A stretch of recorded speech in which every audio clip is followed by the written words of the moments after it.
Hello, this is Edward Lambert. This video is part 3 of 3 videos on the meridian order of the emotional body. This video covers the last 4 steps, the third 4 steps of the order, which show the process of fulfilling a desire and gathering wisdom. Steps 9 and 10 describe the logical emotions to overcome challenges to fulfilling a desire. Then steps 11 and 12 show the process of gathering wisdom. The colors in each step correspond to the nature of each meridian.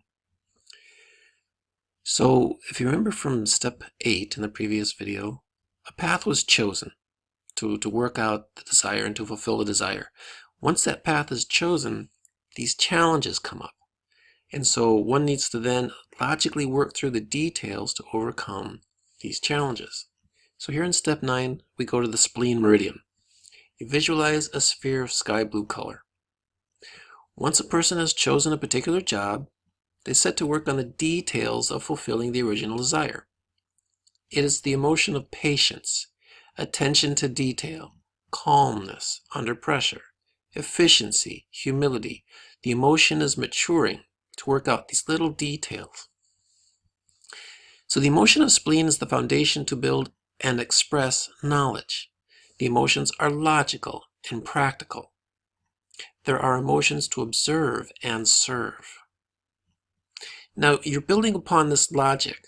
You then go to step 10 in the large intestine meridian. You visualize an indigo color.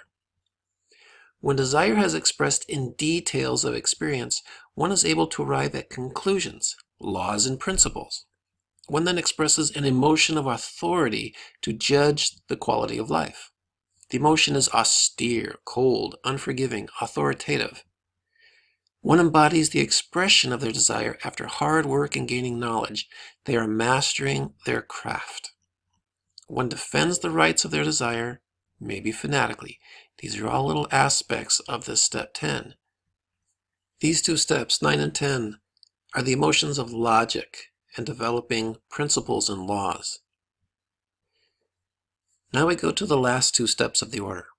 This is the wisdom of desire. This is where all the desire was really heading in the first place.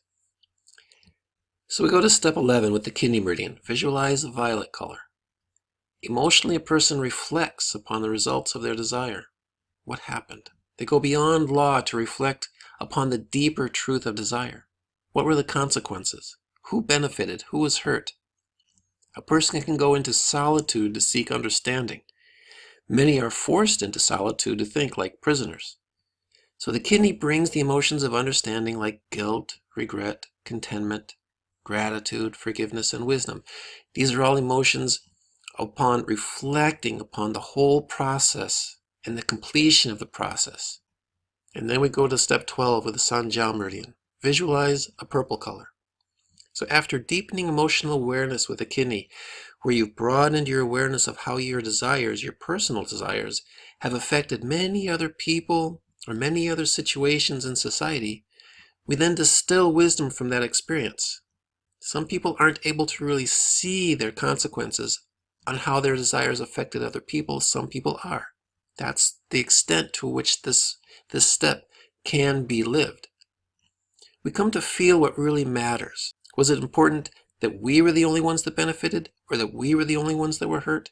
Or was it important that a larger group of people were benefited through our own sacrifices?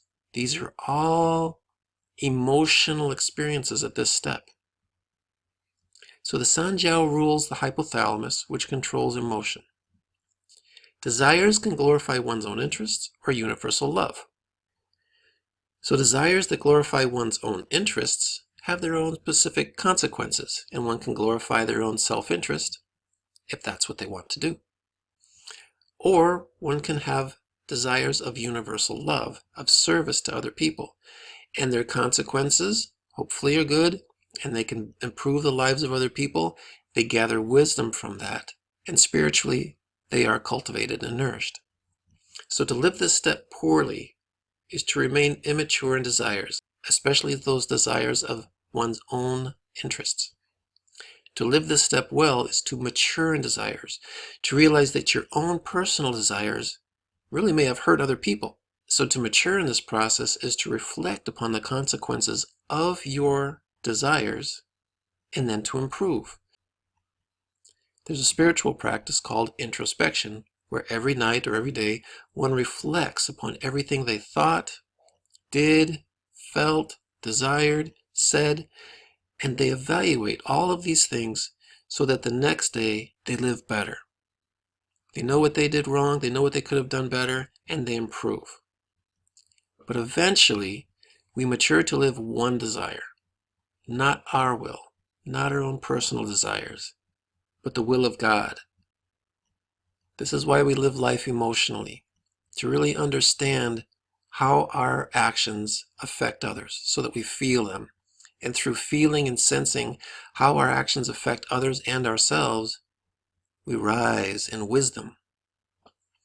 Okay, so that completes the order of the emotional body, where we started out feeling all the potential of emotion, feeling all that love of life, and then choosing a desire, and then giving that desire a form, and then taking that form and moving it around the environment until it can find out where the desire belongs. And then once the desire finds out where it belongs, it then expands within that environment. And then the person chooses exactly where in that environment their path is going to take to fulfill that desire. And then once they take that path, they face all these challenges. So then the emotions have to develop logic and patience to figure out how they're going to overcome these challenges to fulfill their desire. Once they fulfill their desire, they develop these laws and principles about what the desire means. And then in the Kidney Meridian, the emotional awareness opens up to everything that happened.